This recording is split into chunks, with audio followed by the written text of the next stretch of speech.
o advice mo sa mga aspiring na magiging talent o ma-discover yun sa mga reality talent-based show? Oo, mapapayo ko lang po niya sa lahat ng mga may pangarap.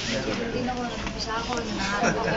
Nang huwag nyo lang itigil ko ng ginagawa nyo, kung nandun ang heart nyo sa music, o painter kayo, o swimmer, artist kayo. Gawin nyo lang talaga yung gusto nyo gawin, follow your heart. At saka huwag kayong mag-idil mangarap.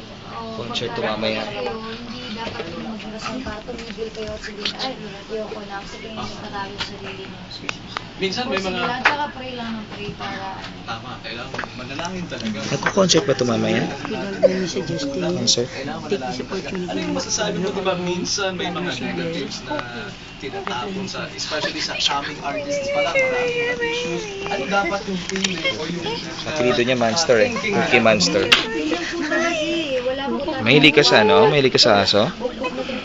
Sana dinala ko na rin yung aso ko. Totoo po yan eh. May mga tao talaga na hindi ka magugustuhan. Pero mahalaga doon. Pero Take home? Tao ka na papasaya. Doon may focus yung attention mo. Ganun lang po talaga, sports lang. Parang halos naman kami. Ako na nagdaan din kami sa ganun. Pero kung iisipin mo yun, matadown ka lang. Pero mag-focus ka sa goal mo at sa pangarap mo. Ayun, move forward. Yay! Tama. Alright. Sige, so balik tayo.